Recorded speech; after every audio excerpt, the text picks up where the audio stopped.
विद्यार्थी मित्रांनो, आज आपण शिकणार आहोत 11वी क्लासमधील केमिस्ट्रीमधील काही बेसिक कन्सेप्ट.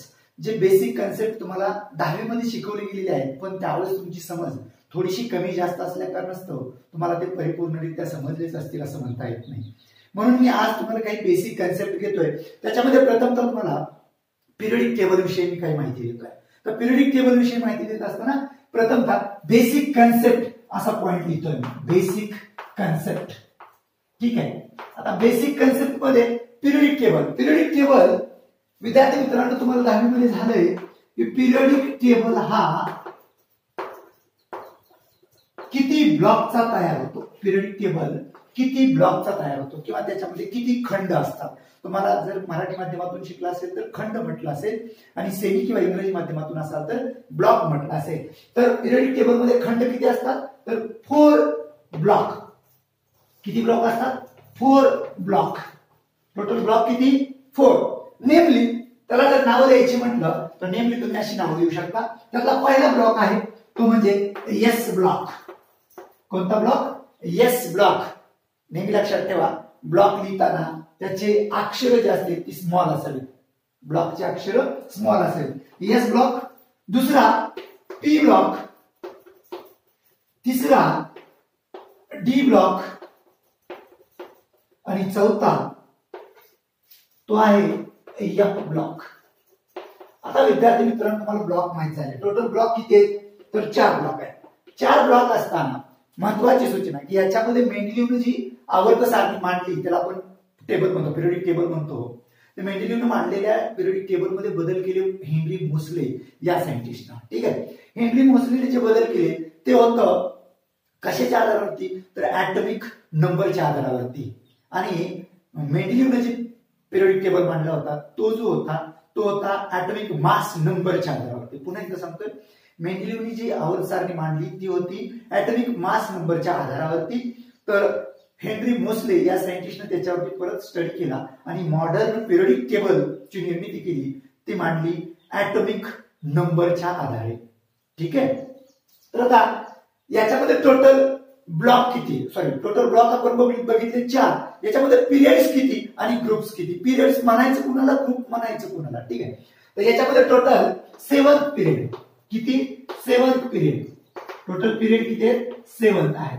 7 पिरियड कुणाला म्हणायचं तर ज्या हॉरिझॉन्टल लाईन्स आहेत, आडव्या लाईन्स आहेत पिरियडिक टेबल मध्ये, ज्या आडव्या लाईन्स आहेत त्याला म्हणतात पिरियड. ठीक आहे. त्या आडव्या लाईन्सला उभे जे कॉलम्स आहेत ते टोटल कॉलम्स आहेत 18. किती आहेत? टोटल कॉलम्स आहेत 18. त्याला म्हणतात ग्रुप्स. त्याला काय म्हणतात? ग्रुप्स. आता लक्षात ठेवा, 7 पिरियड आणि ग्रुप किती? 18. याच्यामध्ये जे पिरियड्स आहेत त्या पिरियड्सला मेंडेलिव्हने सिरीज असं म्हटलं होतं. काय म्हटलं होतं? सिरीज. तर हेनरी मोसलेनं त्यालाच नाव दिलं पिरियड्स. लक्षात ठेवा, 7 पिरियड आहेत आणि ग्रुप किती आहेत? 18 ग्रुप्स आहेत. आता या 7 पिरियड आणि 18 ग्रुप्स मध्ये हे ब्लॉक्स कोठे नेमके बसलेले आहेत ते आपण बघूया. ठीक आहे. नेमके हे ब्लॉक्स पिरियड टेबल मध्ये आहेत कोठे? ठीक आहे. बघा तर विद्यार्थी मित्रांनो, मी तुमच्या समोर थोडंसं पिरियडिक टेबलचं स्ट्रक्चर उभं करण्याचा प्रयत्न केलेला आहे. याच्यामध्ये जो पहिला स्ट्रक्चर इथं जो आहे तो हा ग्रुप क्रमांक 1, ग्रुप नंबर 1, 2, इथं 3, 4, 5, 6, 7, 8, 9, 10, 11 आणि 12. पुन्हा एकदा 1, 2, 3, 4, 5, 6, 7, 8, 9, 10, 11, 12. इथं 13, 14, 15, 16, 17 आणि 18. विद्यार्थी मित्रांनो, तुमच्यासमोर मी उभे जे मानले रे त्याला म्हणतात ग्रुप्स. त्याला काय म्हणतात? ग्रुप्स. आता आडव्या जी लाईन मारतोय बघा, याच्यामध्ये ही पहिली, इथून ही जी पहिली आहे ती इथं ही तुमच्या समोर उभा राहिलेली पहिली. ठीक आहे. तर नंतर ही दुसरी, ही दुसरं, टोटल इथून इथं दुसरा.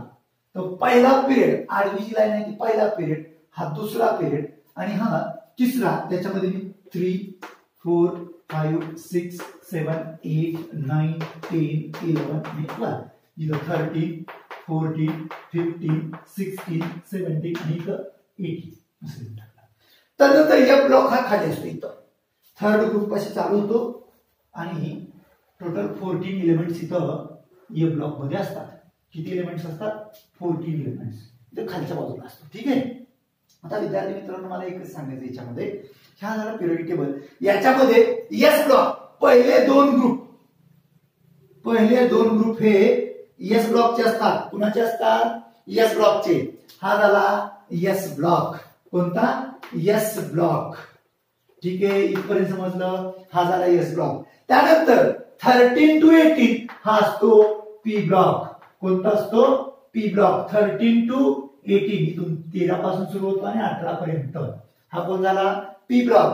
3 पासून ते 12 पर्यंत जो असतो तो असतो डी ब्लॉक. कोण असतो? D block. आणि हे ब्लॉक कुठं? या पिरियोडिक टेबलच्या बिलोला खालच्या बाजूला हे ब्लॉक असतो. ठीक आहे. इथपर्यंत कळलं का? बघा हे ब्लॉक कुठं असतो, डी ब्लॉक कुठं, एस ब्लॉक कुठं. ओके. म्हणून मी आता तुम्हाला माहिती देतोय. ग्रुप नंबर 1 and 2 पुन्हा एकदा सांगतोय. Group number 1 and 2 is the S block. Is the S block. पुन्हा एकदा group number 1 and 2 is the S block and the S block एलिमेंटची व्याख्या त्याला कनेक्ट करतोय मी. अँड द लास्ट इलेक्ट्रॉन शेवटचा electron the last electron enters into s orbital. The last electron enters into s orbital. Then it is called s block elements. Then it is called s block elements. s block element कुणाला म्हणाल? ज्याच्या orbital मध्ये last electron entry करतोय. मग s block मध्ये जर s orbital मध्ये जर लास्ट इलेक्ट्रॉनने एंट्री मारली तर त्याला म्हणतात s ब्लॉक एलिमेंट. मग p ब्लॉक एलिमेंट कुणाला म्हणाल? Group number 13 to 18. Group number 13 to 18 is P block. The last electron, व्याख्या देतोय मी. The last electron enters into p orbital. The last electron enters into p orbital. Then it is called p block elements.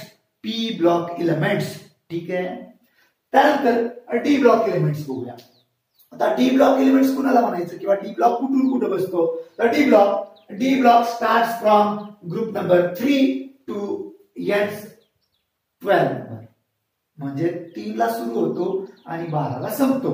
बघा लक्ष द्या. आता 3 ते 12 या ब्लॉकला म्हणतात डी ब्लॉक. आता डी ब्लॉक एलिमेंट्स कुणाला म्हणायचं तर त्याची व्याख्या the last electron enters into D orbital then it is called D block elements. आता तुम्हाला दुसरी पण व्याख्या सापडू शकते या सगळ्यांची. द लास्ट इलेक्ट्रॉनच्या ऐवजी द डिफरन्शिएट इलेक्ट्रॉन एवढं म्हणतील. बघा व्याख्या दोन्ही सांगतो एकत्र. द डी ब्लॉक एलिमेंट्स किंवा कोणती घ्या. The last electron enters into D orbital then it is called D block elements. च्या ऐवजी दुसरी व्याख्या अशी होऊ शकते the differentiating electron enters into D orbital then it is called D block element. Differentiating म्हणजे तो डिफरन्स निर्माण करतो म्हणून त्याला डिफरन्शिएटिंग इलेक्ट्रॉन सुद्धा आपण म्हटलंय. ठीक आहे. हे झालं ब्लॉक विषयी. त्याचे कुठून कुठे बसतात ब्लॉक, कोणत्या साईडला आहेत, कोण मिडलला आहे, कोण राईटला आहे, कोण लेफ्टला आहे हे सांगितलं, कोण बिलोला आहे ते पण सांगितलं. या ब्लॉक एलिमेंटची व्याख्या सुद्धा तशीच आहे. आता हे ब्लॉक चालू कुठून होतात? तो ग्रुप नंबर 3 पासून चालू होतात आणि पिरियड 6th आणि 7th मध्ये असतात. त्याची सेपरेट सिरीज खाली लिहिली असते. लक्षात राहू द्या. हे झालं तुम्हाला बेसिक मध्ये पिरियोडिक टेबल विषयीचं. ठीक आहे. आज मी तुम्हाला थोडंसं आणखी 1 ते 30 पर्यंतचे एलिमेंट्स कसे लक्षात ठेवायचे, त्याचा ॲटॉमिक नंबर कसा लक्षात ठेवायचा, त्याची नावं कशी लक्षात ठेवायची याच्यासाठी एक थोडीशी हिंट देतोय. ती मी इथं लिहून दाखवतोय. ते तुम्ही स्टडी करा. ठीक आहे. तोपर्यंत इथं मी थांबतोय आणि पुढचं तुम्हाला बेसिक नॉलेज मध्ये हायड्रोजन पासून झिंक पर्यंत कसं लक्षात ठेवायचं त्याचा एक होमवर्क. चला तर विद्यार्थी मित्रांनो आज आपण काय शिकूया? हायड्रोजन पासून झिंक पर्यंतचे एलिमेंट नंबर वाईज कसे लक्षात ठेवायचे आणि त्याची सिम्बॉल कशी लक्षात ठेवायची. ठीक आहे. तर प्रथम आपण पहिलं एलिमेंट लिहू हायड्रोजन. चला हायड्रोजन लिहायच्या अगोदर तुम्हाला 1 2 3 येतं. ठीक आहे. मग 1 2 3 लिहितोय मी. हायड्रोजन, हायड्रोजनचा ॲटॉमिक नंबर आहे 1.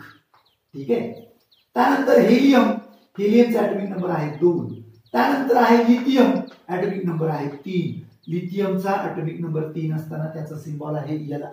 विद्यार्थी मित्रांनो, जेव्हा हे ऍटॉमिक नंबर या एलिमेंटचे सिम्बॉल लिहाल, महत्वाची सूचना, जेव्हा तुम्ही सिम्बॉल लिहाल तेव्हा सिम्बॉलचं पहिलं अक्षर हे कॅपिटल असतं, दुसरं अक्षर हे स्मॉल असतं, हे मात्र विसरू नका. ठीक आहे. हायड्रोजन झाला ऍटॉमिक नंबर 1, हेलियम झाला त्याचा ऍटॉमिक नंबर 2, लिथियम झाला ऍटॉमिक नंबर 3, त्यानंतर आहे बेरिलियम त्याचा ऍटॉमिक नंबर 4, बोरॉन त्याचा ऍटॉमिक नंबर 5, त्यानंतर कार्बन ऍटॉमिक नंबर 6, त्यानंतर आहे नायट्रोजन ऍटॉमिक नंबर 7, त्यानंतर आहे ऑक्सिजन ऍटॉमिक नंबर 8, त्यानंतर फ्लोरीन त्याचा ऍटॉमिक नंबर आहे 9 आणि शेवटी निऑन त्याचा ऍटॉमिक नंबर आहे 10. मी निऑन इथं वरती लिहितो म्हणजे तुम्हाला लक्षात येईल. निऑन त्याचा ऍटॉमिक नंबर आहे 10.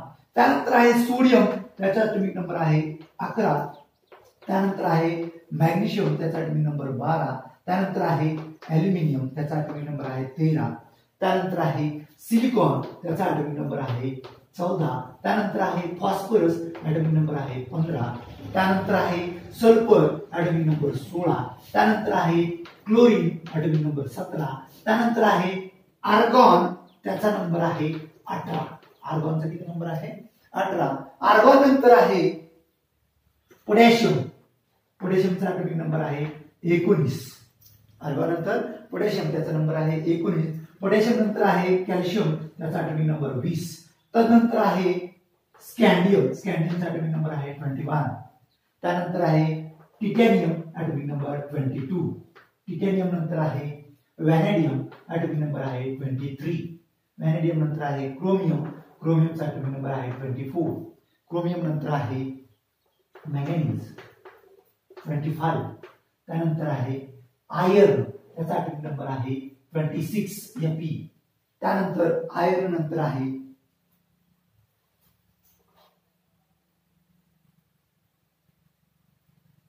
Cobalt atomic number 27.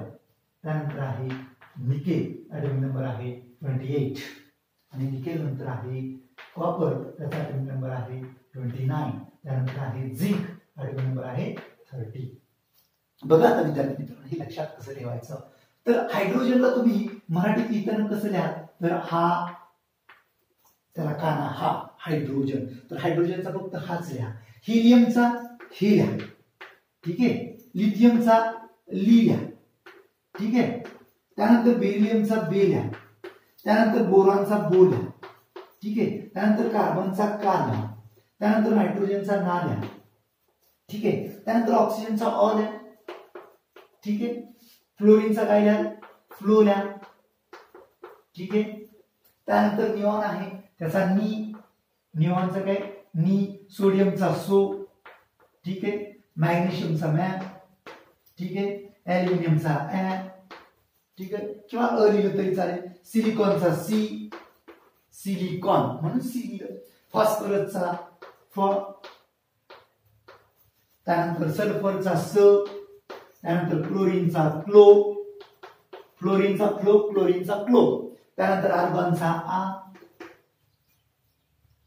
पोटॅशियमचा पो, कॅल्शियमचा क्या, ठीक आहे. स्कॅन्डियमचा स्कॅ, त्यानंतर टिटॅनियमचा टी, त्यानंतर व्हॅनेडियमचा व, क्रोमियमचा क्रो, मॅंगनीजचा मॅ, आयर्नचा इथं बघा इथं फेरस म्हणतात पण मी त्याला आयर्न थोडस लक्षात राहावं म्हणून आय. त्यानंतर कोबाल्टचा को, कोबाल्टचा को, निकेलचा नी आणि कॉपरचा कु आणि झिंकचा झिंकच लिहितोय, झिंकचा झिंकच लिहितोय. बघा आता मी वाचून दाखवतो, तुमच्या लक्षात येऊन जाईल. हा हेली बेबोकाना ऑप्लो निसोम्या आसिफॉस क्लोआ पोक्या, क्लोआ पोक्या स्कॅटी वक्र, क्र लिहिलं तरी चालेल. वक्र मे आय, मॅंगनीजचं मे लिहिलं तरी चालेल. मे आय कोनी कु झिंक, हे सिस्टम लक्षात ठेवायचं. म्हणजे वाचताना फक्त नॉन स्टॉप वाचत. हाईल बेबोकाना आप्लोनिसोम्या ऑसिफॉस क्लो पोक्या स्कॅटी वक्र मे आय कोनी कु झिंक. ही सिस्टम आहे. तुम्ही हे वाक्य पुन्हा एकदा रिवाइज करून ऐका म्हणजे तुमच्या लक्षात येईल. पुन्हा एकदा सांगतोय, हाईले बेबोकाना ऑप्लोनिसोम्या ऍसिफॉस क्लोआ पोक्या स्कॅटी वक्र मे आय को निकोझिंक. 1 ते 30 तर कंटिन्यू आहे. तुम्ही जर शब्दरचना तोडली नाही तर तुम्हाला कंटिन्यू मध्ये लिहिता येईल. आता तुम्हाला लक्षात ठेवण्यासाठी आणखी एक हिंट, हाईले बेबोकाना इथं थांबायचं. इथपर्यंत कंटिन्यू म्हणू शकता. हाहेली बेबोकाना ऑफलो, इथून ऑफलो नी पर्यंत थांबायचं. ऑफलोनी. ठीक आहे. तर नंतर सोम्या ऑसिफॉस इथपर्यंत. सोम्या ऑसिफॉस क्लोआ पोक्या इथं थांबायचं. क्लोआ पोक्या आणि तिथून पुढं स्कॅटी वक्र. स्कॅटी वक्र मे आय को निकोझिंक. असे 2-3 स्टॉप करा. तुम्ही इझिली हे करू शकता. विद्यार्थी मित्रांनो, हे लिहा. पुढच्या लेक्चर मध्ये याच्यावरती काही मी प्रश्न विचारेन. याच्यानंतर याच्यामध्ये तुम्हाला याचं इलेक्ट्रॉनिक कॉन्फिगरेशन कसं लिहायचं ते शिकवेन. आज फक्त तुम्ही एवढंच प्रिपेअर करा. एवढं प्रिपेअर झाल्यानंतर मी पुढील लेक्चरमध्ये याचं इलेक्ट्रॉनिक कॉन्फिगरेशन बेसिक मध्ये समजून सांगेल. इलेक्ट्रॉनिक कॉन्फिगरेशन समजून सांगताना स्ट्रक्चरचं ऍटमचं स्ट्रक्चर काढेल. त्या स्ट्रक्चरमध्ये पहिल्या कक्षेत 2 इलेक्ट्रॉन का बसतात, दुसऱ्यामध्ये 8 का बसतात आणि पुढे वाढत वाढतच का जातात. पहिली कक्षा म्हणजे गोलच आहे, दुसरी कक्षा म्हणजे बी गोलच आहे, तरी बी असं का, हे मी पुढील लेक्चरमध्ये आठवणीने सांगेन. ठीक आहे. पर्यंत याचा स्क्रीनशॉट काढून घ्या आणि आपल्या वहीमध्ये लिहायला विसरू नका. त्याचबरोबर मी याच्या नोट्स तुम्हाला पीडीएफ फाईल मध्ये खाली देतोय. ठीक आहे. स्क्रीनशॉट काढून घ्या. चला तर मग मी आज इथं थांबतोय. तोपर्यंत याचा स्टडी करून घ्या. धन्यवाद.